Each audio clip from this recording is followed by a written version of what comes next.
Hello.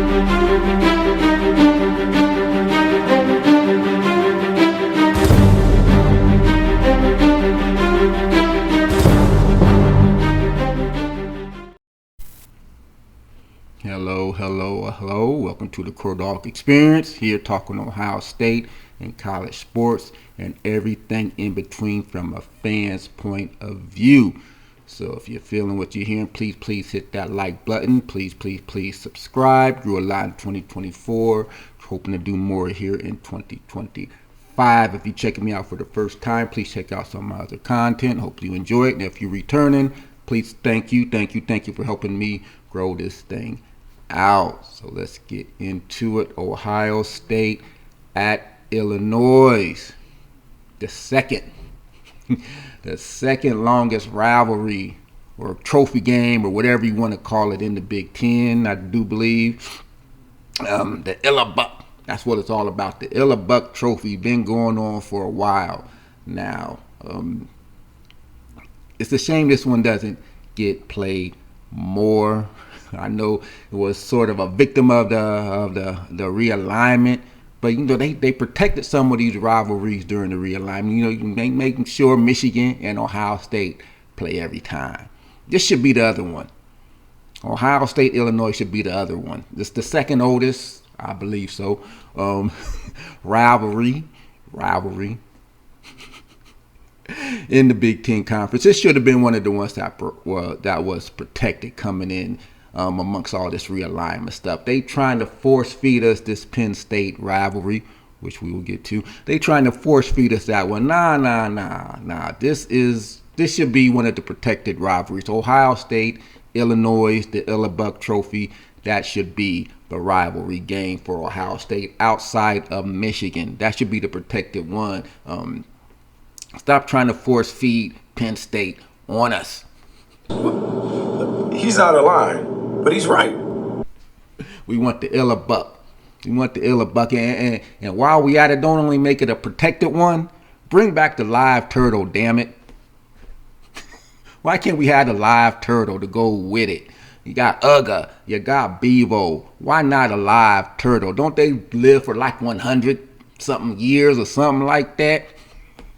Let's get back to live turtle and bring back the Illabuck and let Ohio State and Illinois get their rivalry back going on a yearly basis. Make Penn State the rotational one. That's all I'm saying. With that said, Ohio State has dominated the rivalry with Illinois, and this game was no different. 34-16, Ohio State goes into Champaign and comes out with the win. The game in of itself did what they thought they were going to do offensively. The numbers do not leap off the screen at you. They didn't really need to do too much offensively, thanks to, again, another dominant performance by the defense.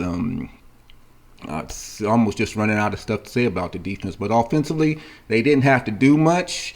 They had a lot of short fields to work with when it was all said and done. Defense got some takeaways. That was good to see. Defense get some takeaways. 3 turnovers in the game? I believe they were able to get a couple fumble recoveries, an interception. So we'll get in that. But the offense, they didn't have to do much. Would you have liked to seen a little bit more from them? The rushing game, it's still a work in progress, I think. Could the numbers have been a little bit better rushing? I believe so. That's something you always look for stuff to work on, and this is something I think that's just going to be a progression moving forward. Is getting that running game. It ain't going to be like it was last year just because you ain't got Quishon, you ain't got Trevion. You're working in some new folks, some new running backs. Bo is the man. But it's a work in progress for the rushing game. The passing game, every time we think they're going to open it up, they shut it back down. You would have liked to seen a little bit more out of the passing game, and sometimes you want to think it's the defense that they're playing. The second Big Ten road game, are they still sort of protecting Julian, saying some. I think at this point you can just let him throw it. Had it been that type of I will say it had it been that type of game where Illinois was going up and down the field, I think we would have seen them open it up more.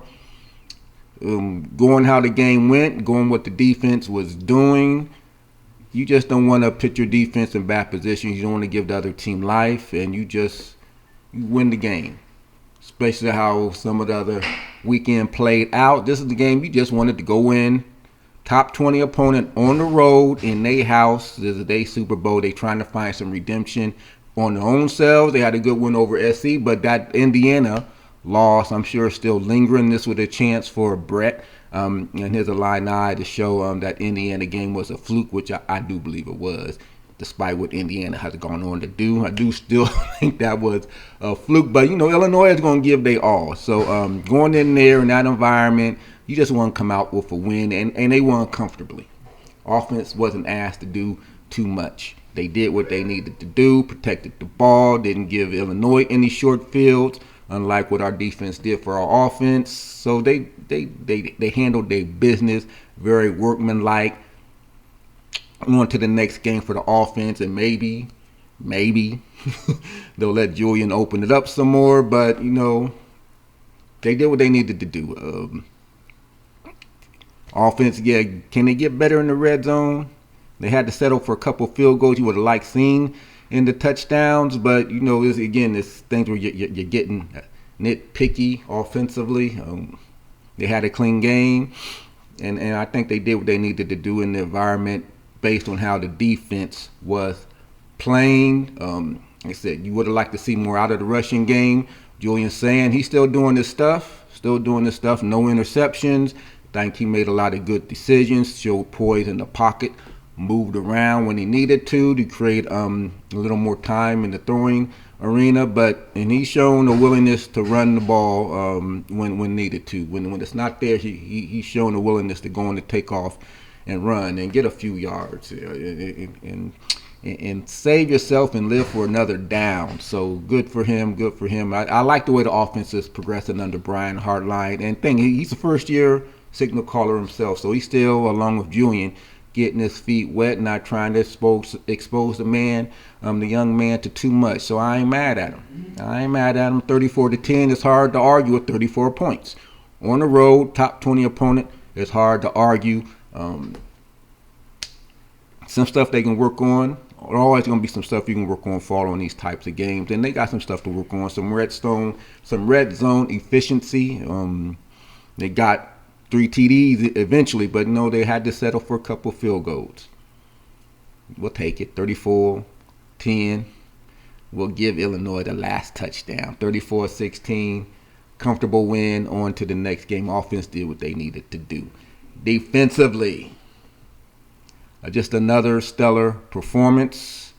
I said it last week, it was going to happen. Teams were going to score. Illinois, I thought, was going to score. I had this game around 35-14, honestly. I thought Illinois was going to do enough at home to get some touchdowns, and they did. One meaningless, however you want to chalk it up. 2 touchdowns is 2 touchdowns.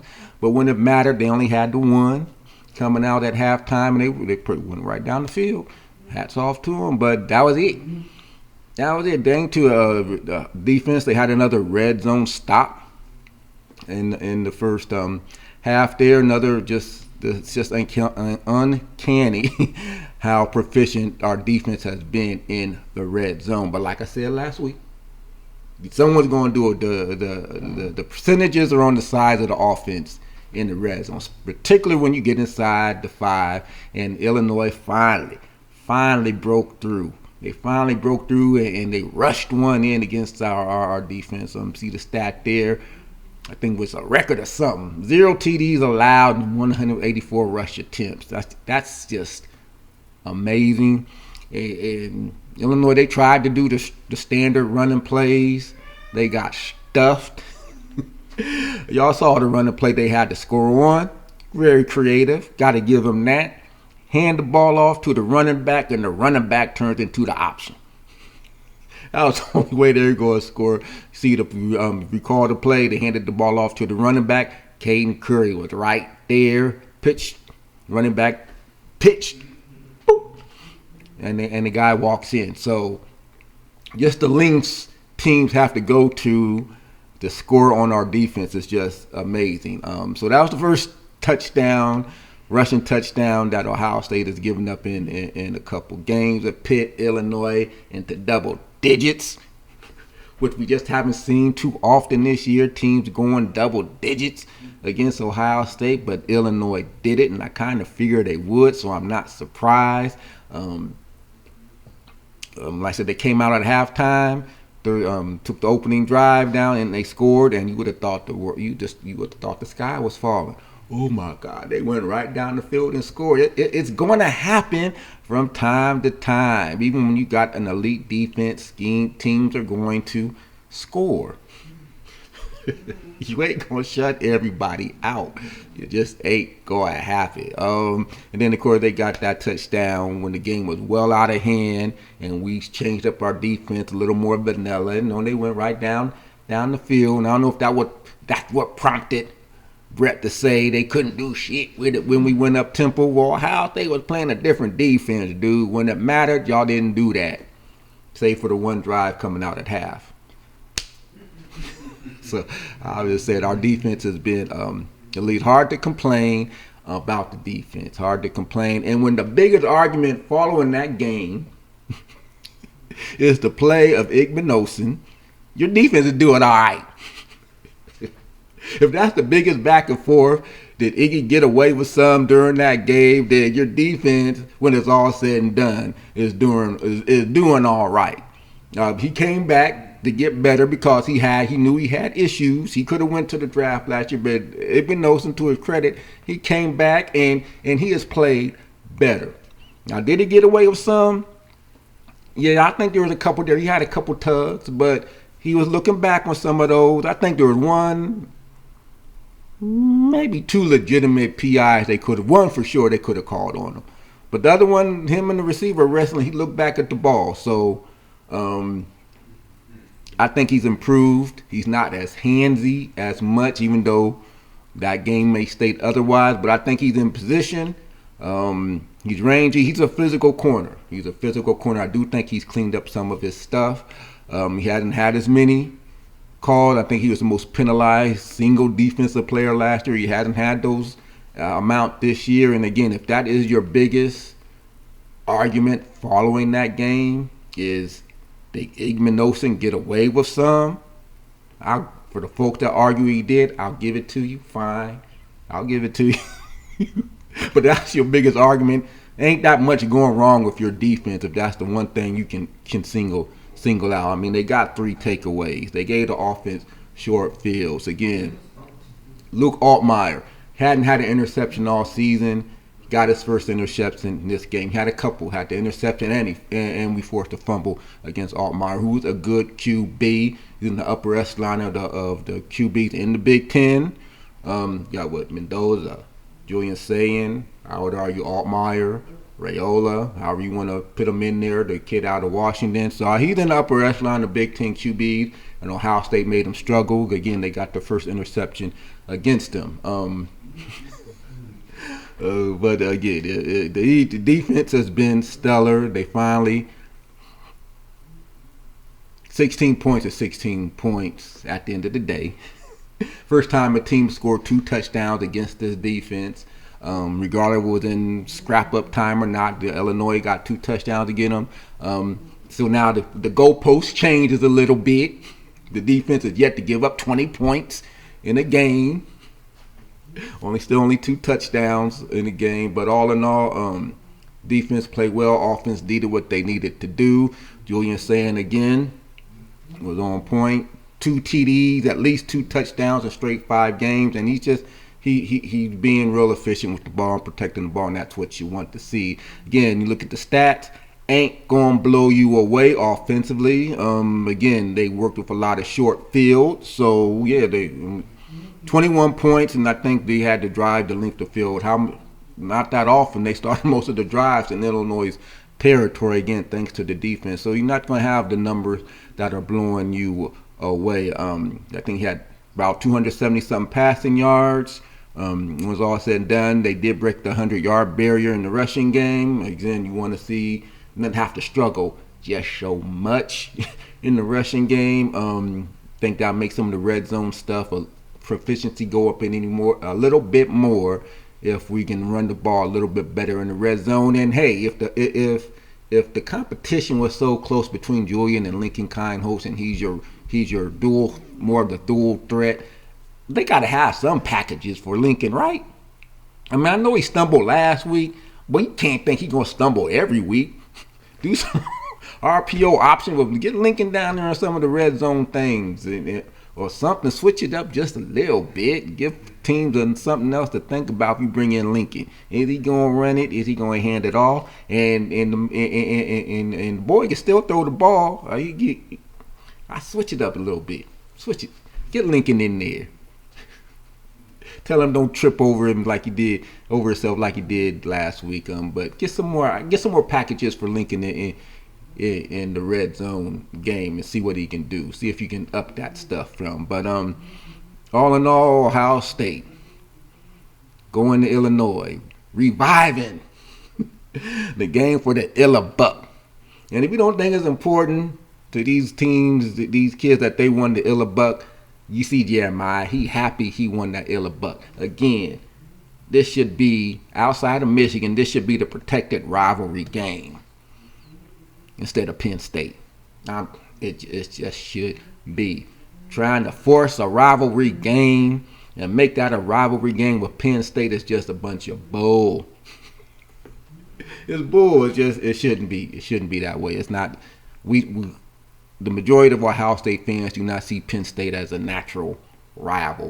We just don't. That was something they're trying to make into because Penn State's a bigger brand name, but they ain't a rival. Give me the Illa Buck any day over the whiteout. I'm just saying. Ohio State did what they needed to do. And let's talk about some other games because it's important to do what you need to do, especially as the number one team, because they're always looking to knock you down. Can't knock Ohio State down. 34-16, covered the spread, won the road, top 20 opponent in the tough environment. They did it. Not all the other teams can say that on the landscape of what took place. All the other teams cannot say that. And let's start with none other, talking about Penn State and trumped up rivalry.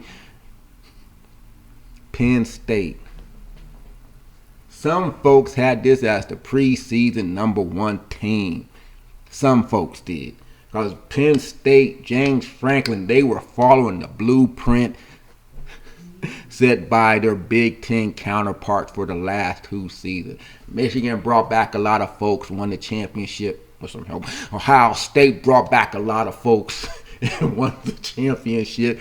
Penn State gonna follow that blueprint. They did. They followed it to a T. Brought back everybody that was important, with the exception of Tyler Warren. Other than that, they brought back virtually everybody. And it ain't worked out that way for them. I don't know if it was the team or the coach, but James Franklin ain't navigated too well. You thought it couldn't get any worse? The Oregon game, I'll give you that. Whiteout game, you still should have won, even though they dominated you. Oregon let you back into the game, but they dominated you. UCLA game, that's just, you didn't think it could get any worse than that, but East Coast teams going to the West Coast has always been problematic for the most part. Ohio State did it. Indiana did it. We go talk about Indiana, but for some reason, Penn State couldn't go out to UCLA. They may have turned it around because UCLA just whipped up on Michigan State. But at the time, it couldn't get no worse than UCLA, or so you thought. Until Northwestern going to Happy Valley, sad Valley, whatever you want to say it. It ain't so happy no more. Northwestern, one of the bottom feeders of the Big Ten, going to Happy Valley and beat Penn State. Say it ain't so. They had the fans are brutal. They had the bags ready to go, selling them. They are hot item tickets. following that game. I don't know. Don't know what's going to happen. He got a big buyout. Do not know what's going to happen there, but he should do the university a favor, save him some money, and just step away quietly. I think the expectations of Penn State have outgrown what James Franklin is able to deliver there. Is he going to survive the season? Who knows? Who knows? You gonna hear? He got fired. Who knows? It's hard to make mid-season coaching changes, but we will see how that plays out. It's not a good look. Not a good look. I don't know what to say. They're a wounded dog. Wounded dogs can be dangerous. So I know Ohio State got them coming up. Wounded dog back into a corner. I'm just throwing it out there. Just throwing it out there. Don't know how that is going to go down, but that is not a good look at all when you lose at home to Northwestern. It had to be the shocker of the day. Just easily, like last week. Shocker of the day, and again, Penn State is the one providing the shock. Other games, SC. Speaking about teams going out west and not doing well, Michigan. Talk about blueprints, and stuff that they ain't been able to follow. Like, it's too easy, y'all. It's too easy. Too easy. Ain't gonna go there. They get bullied by SC. Do we need to say more? SC bullied Michigan. 31-13, and it's not so much they got bullied. They did get bullied. Come on now. It's just Sharon Moore. I'm really interested in seeing what Michigan fans think about him, because he makes the comment going into the game. Well, of course it sold out because Michigan coming to town. Way to get them riled up if they weren't already. Like, who says that going into a game? Yeah, Michigan coming to town. That's why you got to sell out. But he just makes bad coaching decisions. See, up 24, was it 7 at the time? Michigan scores to make the score 24-13. Instead of kicking it, just kick the extra point, make it 24-14, touchdown, field goal. You right there. You right there. You got a good enough defense if they can bow up some. 10-point game. What does knucklehead do? He go for 2. Ain't much difference. What's the difference between 24-14 and 24-15? A lot bigger difference than 24-14 and 24-13. Not your athlete damn near. He's not a good coach. His decision making leaves me 24-13. Now you chasing points. So you get the touchdown. Now you're gonna need a 2-point conversion. I don't get it, but second loss for Michigan. SC looking good, which will probably benefit Notre Dame down the road if SC can keep winning, because Notre Dame's still looking for some ranked wins. I don't care what nobody say. They need some ranked wins. Another big game, upset. Pitt goes into Florida State and beats them. And this is big. It's big. For a couple reasons. First of all, my nephew played for Pitt, so hats off to my nephew and his squad for going in there and reminding folks exactly who Florida State actually is. Florida State prepped all summer. Tommy talked all that talk to get ready for one game. They are all geared up to play Alabama, not realizing there was a full season after that first game, because that's how they played. Alabama will say Super Bowl is like the rest of the season. We don't give an F. I don't get why folks were hyping Florida State up so much. I mean, the win looks good now, but that was a Super Bowl. They talk so much stuff and gear it up so much for going into the Alabama game, which they won. They ain't got nothing left for the rest of the season. And Norvell, whatever good karma, good graces he built up, it's gone. It's gone. I mean, they were 2-10 last year, but Pitt reminded us they were 2-10 last year. They can't win a game in the ACC. What is he like, 0-1 for whatever now in the ACC? Oh, man, I bet Alabama would like a redo for that game. But, talking about bad wins, good, bad losses, whatever. Y'all know what I'm saying. But that that win over Florida State don't look so good right now, does it? Does it? And speaking of wins, anyway, Florida State reminded us they were 2-10 last year. Thank you, Pitt. Thank you. Texas, speaking about good wins, they get them a good win. And thanks to Texas, Ohio State won twice. Yeah, I said it. But what are they doing? Ever since Ohio State beat Texas, they've been downplaying Ohio State's win over Texas because Texas ain't looked that good. Miami should be number one because of all their wins, and Ohio State's biggest win was against Texas, and Texas don't look good. Well, Texas just dominated the number 6 team in the country in Oklahoma, and it wasn't even that close. Arch Manning looked like the person folks said he was supposed to look like a little bit. It was more the Texas defense than Arch Manning. Arch Manning had a good game, but that Texas defense was lights out. But that's a good win, again, for Texas and for Ohio State. Cause I think Texas should bump themselves back up into the rankings. You beat the number 6 team, you would think, right? Or is that too much to give credit to Ohio State for beating a Texas team that just dominated Oklahoma and their Heisman candidate? Oh, yeah, he was still a Heisman candidate even though he had missed, 2 games? Because he had come in and beat Texas off of injury. You don't think he would have leapfrogged right back to the top of the Heisman heat material?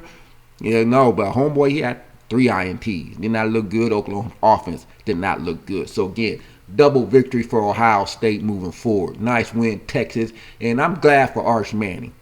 I think he got a bunch of unnecessary crap thrown at him that he didn't necessarily ask for. Well, he did 2 commercials or whatnot. Who's going to say no to doing commercials?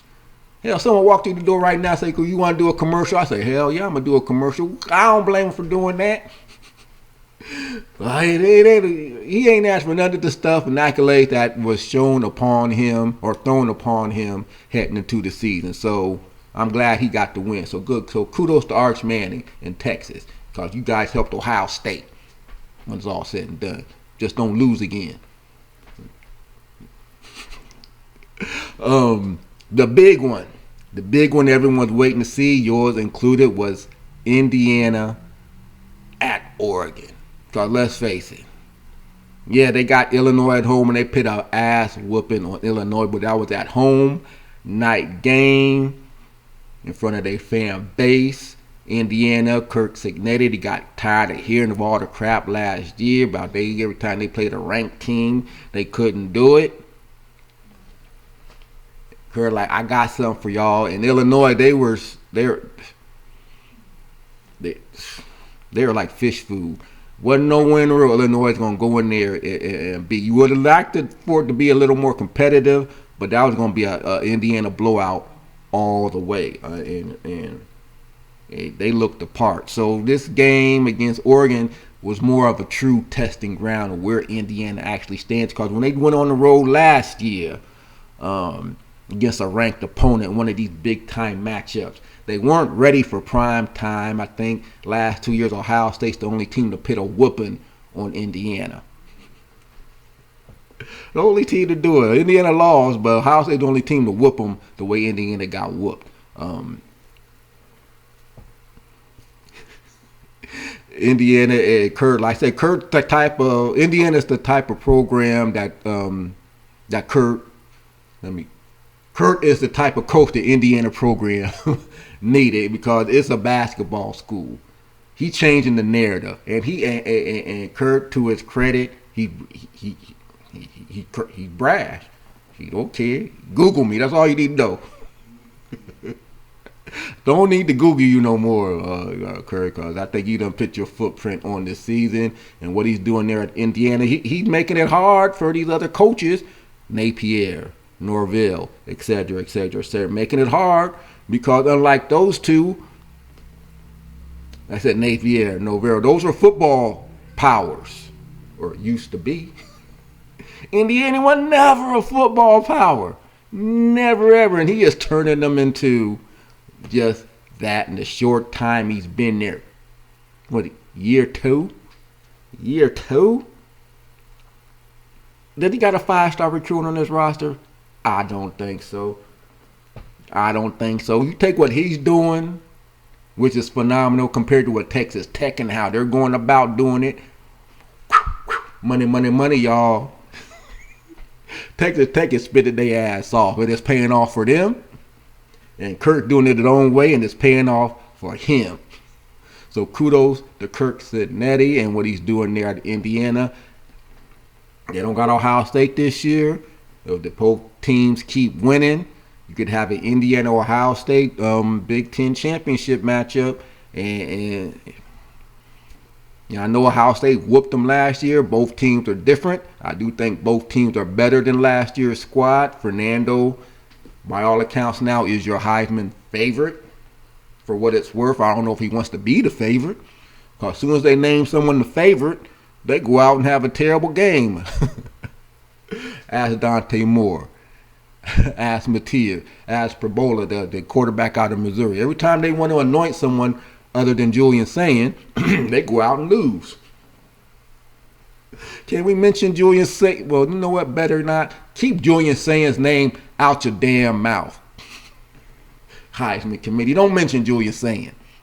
Because as soon as y'all do the Heisman contenders, they seem to have a terrible game. So just keep Julian on the down low right now. Keep Julian on. Don't mention Julian Saying. I'm just saying. That's your weekend. That is the game. Be interested. Next up, Ohio State. Another road game at Wisconsin and Luke Farrell. Talking about wounded dogs. On paper, it don't look like it's going to be a contest, but those are the games you got to worry about. When it don't look like they ain't got a chance. Wounded dog corner. Is there a better description of what's going on in Wisconsin right now? Ohio State, best be ready for that. Anyway, OHIO. Go Bucks. I'm out.